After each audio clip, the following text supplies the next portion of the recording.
Hello everyone, I'm Julie, a formerly trained certified interior designer, and on this channel we love to talk about all things home and design. Today's video comes to you from a very personal space. I've been a homeowner for 10 years now. I've spent so much money on this house, and I really want to help guide you on where to splurge and where to save when it comes to your own home's design. You know, you buy a house, you move in, and you have saved up all this money and you threw it in a down payment. Are you really going to budget for renovations? Well, I'm here to tell you, you absolutely have to. If you don't, it's almost like you failed before you even begin. Unless you're made of money, of course, and you bought a turnkey property, in which case, I'm happy for you. I love that for you. But for me, I love a fixer-upper. Let's run it back and show you exactly what this house looks like when we first bought it.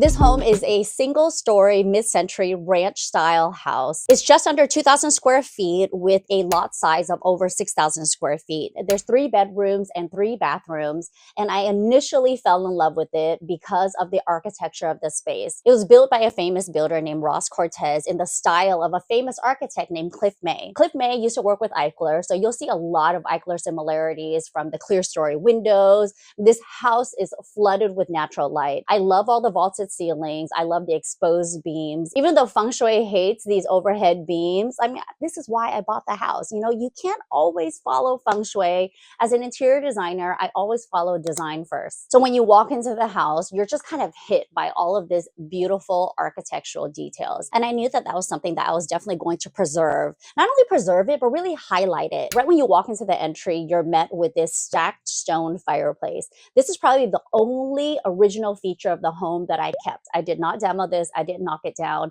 but I really did demolish everything in the home, from the kitchen to the dining areas and some of the interior spaces as well. We laid out all new flooring, so I definitely budgeted for that. Even though I skimped on the material of the flooring, I went with like a really inexpensive laminate, which I still love today. It's like a medium walnut color. I splurged on the kitchen. You know, we knocked down the whole kitchen. I got new cabinets, new countertops, new appliances. It was like a completely new layout because the original kitchen was just dated. Not only was it dated, it just felt very boxed in. And according to the rules of feng shui, the sink and the stove, which is so important in a kitchen layout, were just in the wrong location. So once I re-laid out the whole space, I wanted open concept, I wanted open shelving. I didn't want a huge row of cabinets kind of like in the middle of my kitchen. I knew I just wanted a really open, airy space, especially since I erected a brand new wall to hide the hood. I lost a lot of the natural light that would flood through the space, but I put a huge central chandelier in the space to kind of light up that general area. So that's where I splurged in the kitchen. You know, pretty much everything that you could see and everything that made the kitchen function exactly like I knew I wanted it to. Now we're moving on to the dining area. The previous dining area was just a small little space. It was almost separated by this half wall, and there was an adjacent office space on the side. This was just not going to cut it for my lifestyle. You know, my husband and I, we were single at the time. We host a lot. So we knew that we needed a really huge dining table that would seat at least like 10 to 12 people, because that's how I like to entertain. You always want to think about demarcating zones in an open concept space according to how you imagine the space would function. Did I need an office space that was in an open concept? No, I didn't. I knew I needed a dedicated studio space because I just wanted, you know, a door to close, right? I wanted some privacy. So next to the dining area, I created this like little lounge area. I imagine it would be like a spill off, like you're having after dinner drinks or afternoon tea time, or even like a spot for my favorite morning coffee. I wanted to reuse a lot of the furniture that I already had from my previous studio, and that's where I skimped. I did not splurge on furniture whatsoever. The dining table that you saw originally was sourced secondhand. I went all the way to Beverly Hills to grab this table, which I love. It was gold leaf, it had a glass top. This glass dining table did not survive the transition into kids. I mean, the minute I had Kamari, I was like, get rid of all the glass, right? I kept some strategic glass you'll see in the lounge. You know, I still have my beautiful brown velvet sofa that I love. So I'm someone who definitely skimps on furniture, but I will splurge on architectural detailing, finishes, appliances, you know, those things that you can see, touch, feel, and they really add value to the interior architecture of the space. So a huge chunk of my budget went to the kitchen, to the flooring, and of course, all of the interior paint. I mean, look at what the previous owners had before. You know, there's just a lot of color in the space. And you know me, I love color, but it was just very disjointed. It was like, you know, there's an accent wall here, another accent wall here. When you're thinking about creating a cohesive design language from one room to the next, especially in an open concept space, you have to really lock down a vibe. Like, what is the vibe of the space? So after I budgeted for the kitchen overhaul, the dining room, and the lounge area, I knew I had to address this laundry area that was right smack dab in the middle of my home. Thank you to Earth Breeze for sponsoring a portion of this video. My laundry room has never looked tidier. The before laundry room was just teeny. I mean, you can't even call it a room. They had accordion doors. I mean, really, accordion doors that revealed, you know, a top-loading washer and dryer, which of course they took with them. So I purchased a brand new washer and dryer. That was actually a housewarming gift from my sister and my best friend, and realized that, you know, the footprint of the new washer and dryer far exceeded the depth that was available. So of course I removed the accordion doors. I mean, good riddance. And I just erected like really simple curtains just to be able to kind of slide back and forth. I love these curtains because it makes it so easy to access the washer and the dryer. I mean, is it aesthetically pleasing? No. Have I changed out these curtains many times down the line? Absolutely. Do I further anticipate changing it again? Totally. Okay. Which is why I'm not about to spend any money on this laundry area. There were already cabinets that were existing. They're very heavy duty, really good quality wood, not that cheap kind of MDF stuff that breaks down and is brittle. And especially in a space that gets a lot of humidity, like a laundry area. I just kept everything exactly as is. I keep it neat. I keep it clean. I keep it tidy. And this is where I skimp. I would definitely skimp on the design of a laundry area, especially if you don't even have a room, and splurge on the appliances. Do you have an energy efficient washer and dryer? Do you feel like it's a good investment, or would you rather see like a really beautiful laundry room since you spend so much time doing laundry anyways? Lately, I've been getting more concerned about all the chemicals in my products. These days, it seems like everything has so many unnecessary chemicals in it. I was really surprised to learn that my laundry detergent is one of the worst culprits. Every wash was leaving behind a harsh chemical residue that I didn't even know about, like optical brighteners, which stick to my clothes and can transfer to my skin. That's why I made the switch to Earth Breeze laundry sheets. They're free from optical brighteners and other harsh chemicals like dyes, parabens, and preservatives. Earth Breeze is a mission-driven, sustainable laundry detergent dedicated to revolutionizing how people do laundry while making a positive global impact. Earth Breeze's laundry sheets are even safe to use on delicates like my husband's sweaters and his button-up work shirts, which he used to take to the dry cleaners. But not anymore. I am saving us money plus a ton of storage space with Earth Breeze's laundry sheets. No harmful chemicals and works in all types of machines, including high-efficiency front loaders like mine. Make the switch to Earth Breeze and get 40% off with your auto shipment by scanning this QR code or clicking the link in the description box below. Moving on to the living room. It's an open concept space. You can literally stand at one point in the lounge and see all the way across my home to a point in my living room. And I love that. It actually makes the house feel so massive. Now, you're going to walk into this space. I mean, I'm going to walk into my own home and I'm going to, you know, put my designer's hat on. And the first thing that I would say to these homeowners, i.e. me, is that this is a really bad design. You have all of these beautiful windows that are inherent to this ranch style home, and you've covered them up with bookshelves and furniture. Like, are you crazy?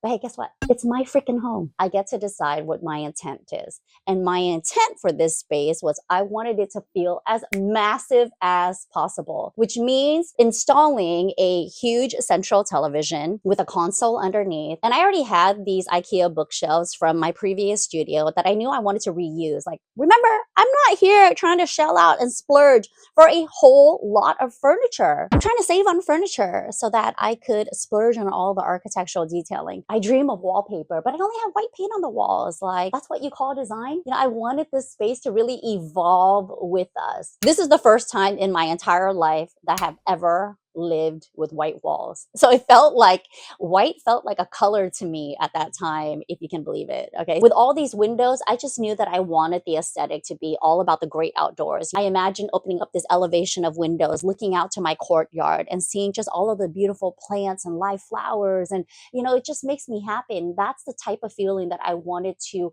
flood into the interior of the space. So I didn't mind losing these two windows. They're actually adjacent to my neighbor's windows. We're pretty close. Like they can see inside if I left these windows open. So I don't mind it at all. I kind of put plants on one side. So it becomes like my little plant propagation corner. And then the other side was dedicated to like my studio before I had kids. Over the years, now it's like a daycare in there and it's all right because I know that this space is going to evolve with us. We're moving on to the private areas. Originally, the house had 3 bedrooms and 3 bathrooms. The primary bedroom is an ensuite, and one of the first things that I did was reconfigure like this entire space. There were these huge bulky closets that was in this already too small bathroom. So I knocked down the closets because I knew that I was going to use another room on the adjacent side of the house to create like a walk-in closet. We did new flooring in there. I splurged on the flooring in my bathroom. Even though I didn't know what the design was going to be, I just knew that I wanted these floors. Like this floor was almost a pièce de résistance, and that little chef's kiss of your bathroom that was really going to make or break the design. So that's definitely something that I recommend. Think about a design statement that you want to make in the space. I mean, you don't even have to think about the room that you use the most. You almost just want a wow factor, something that's going to inspire you, something that you created and designed yourself. And then every time you look at it, you will remember all of your hard work. I almost even bet you won't remember how much you spent on it because that's exactly my recollection. Like I can't even remember how much I budgeted for all of this material. We've got like all natural stone here on the floors, okay? This is black granite with brown marble mixed in with travertine and a little bit of limestone. That's almost a curse of an interior designer. Like I see and source so much that I get analysis paralysis too, okay? Designers, they're just like you. I've also had so many bedroom looks for the past 10 years.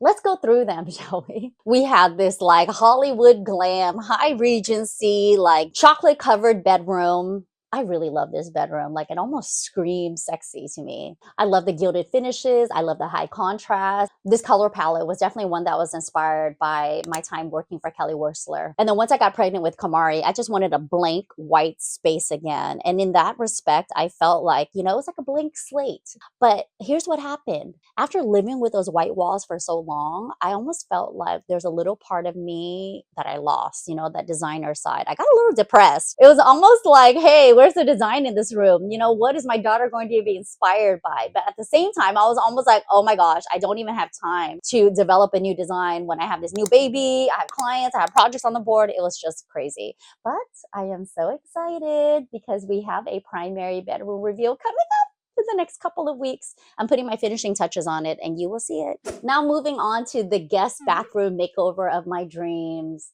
We first moved into the house and there are these like black and white checkers on the wall. It's all tiled. Okay. I know checkers are like hot. They're having a moment. That was probably like 2 years ago. But 10 years ago, I just wasn't into it. I still wasn't into it, but I didn't do anything right away. I didn't knock down that bathroom. I didn't get rid of the tile. I didn't even touch that pedestal sink to years down the line. I want to say it was like 5 years. So I budgeted for a complete overhaul. I kind of dreamt up my dream design. I put in my contractors. I had them kind of estimate and bid everything out. And they came back to me. It's like a $10,000 makeover. I was like, $10,000? Like I just had a baby. Am I really going to spend $10,000 just to remake over my back? I don't think so. So I thought, you know what? I really can do this myself. I do dabble in DIY. Even though I'm a luxury home interior designer, I love to get my hands dirty. Okay. Don't get me wrong. Don't let these nails fool you. Okay. I will grind it out. Exhibit A, here's me zhuzhing up this guest bathroom like I was a certified contractor. I mean, look at me go. After I sit down and I kind of look at all of my progress and everything I've done to this bathroom, I'm so freaking proud. That is the beauty of DIY. Not only are you skimping and you're saving a huge chunk of your budget, but you're getting your hands dirty and you're really understanding the ins and out of construction. I always say that one of the highly successful habits of every homeowner is that they learn basic DIY skills. Why are you going to shell out, $500 to repaint a room when you can easily do it yourself and spend less than $100 on materials?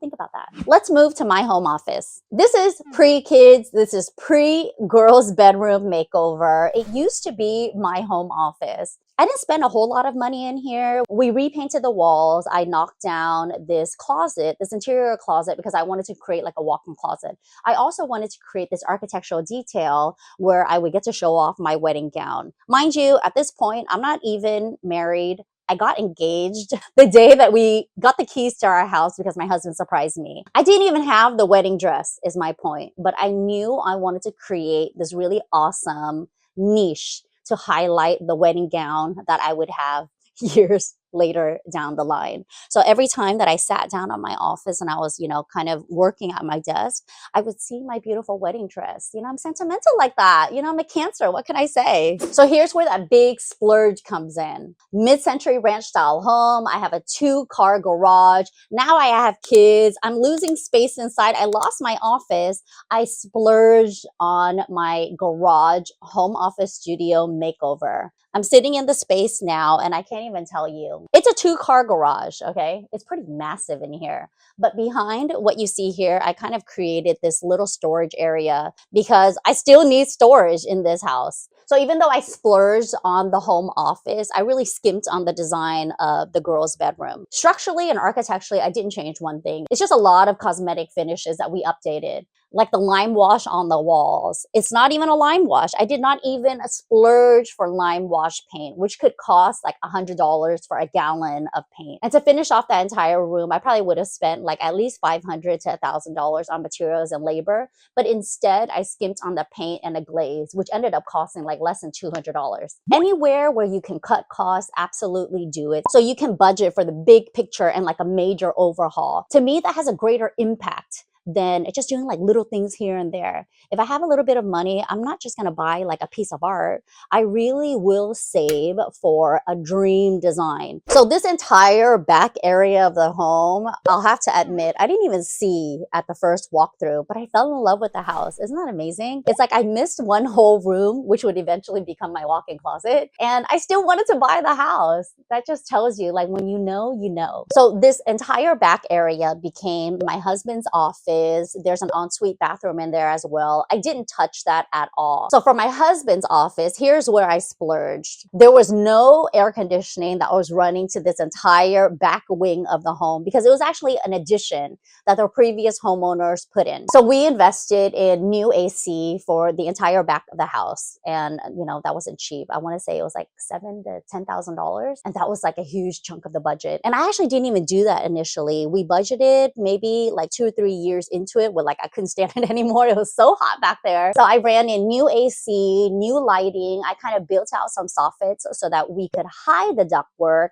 And then I invested in like built-ins for my closet. But beyond that, with the finishing and the furniture, I went cheap, you guys. A lot of it was thrifted, IKEA. My husband's home office has seen so many different layouts over the years because it had to change with us. I knew that I also wanted like a makeshift guest room in his home office. So originally when we did this design, I had to fit a futon in there. And then we swapped that futon out for a sofa. And then I was like, good God, I can't even open the freaking door. I mean, talk about bad feng shui. And then we recently, like just 2 days ago, re-laid out this whole office and I love it now. I could open the doors. It feels open. It feels airy. I mean, never mind that the sofa is now sitting in my living room, like cramped and just waiting for my sister to come pick it up because I'm giving it to her. But this is what I mean with, understanding your home. Design is never done. The home is going to evolve. You're going to evolve. Your needs will change. The condition changes. The house has to grow and evolve along with you to be successful. And finally, let's move to the outdoor spaces. You guys, I can't tell you how in love I am with my courtyard.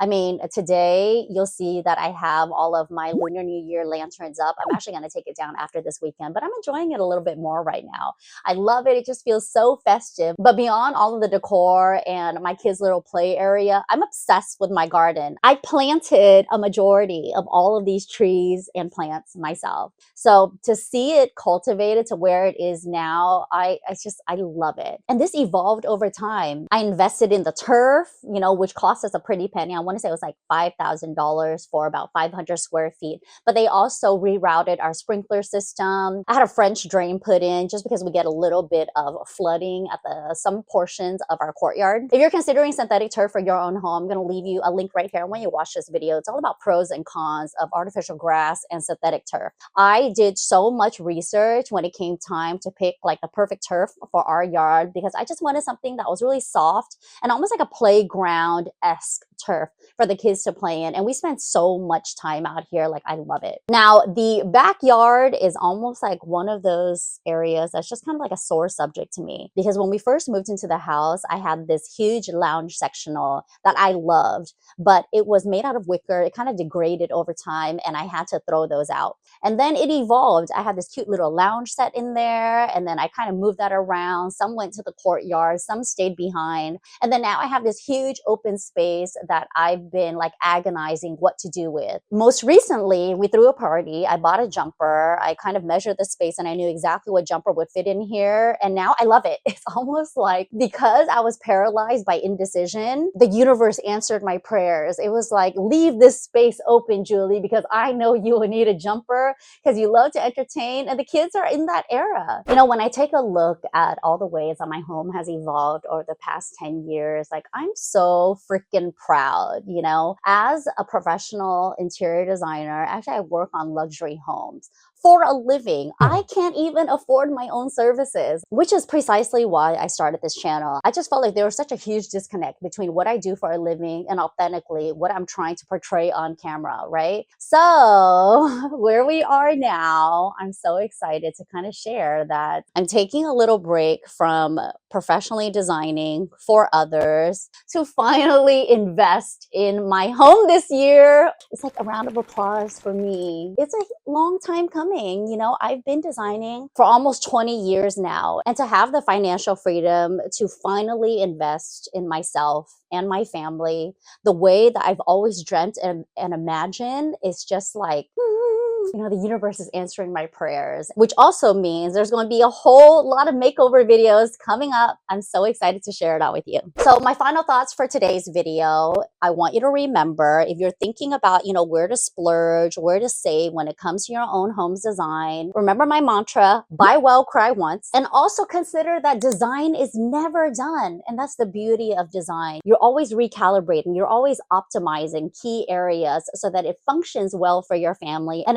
aesthetically, it's really calming and pleasing to you. Today's quote is one of my favorites, and it was actually on my Instagram handle for a really long time. Instead of wondering when your next vacation will be, create a life that you don't need to escape from. I absolutely love that. And I want that for you. You know, I want your home to feel like a really calming sanctuary, a home that kind of rises up to greet you, a place for you to just relax and unwind without a care in the world. If you like this type of content and you want more interior design tips from me and my channel, please give this video a like and a thumbs up. Comment below and let me know, what's your favorite room in my home and why? Right now, I'm absolutely obsessed with my closet, even though I don't spend a whole lot of time in there. After I made it over in the previous video that I'm going to link for you right here, share this video with anyone you know who's wondering where to splurge and where to save when it comes to their own home's design. And subscribe to my channel if you haven't already. Click that little notification bell to be notified of new videos that we drop on the channel every single Sunday. Thank you so much for watching, everyone. I'll see you next week.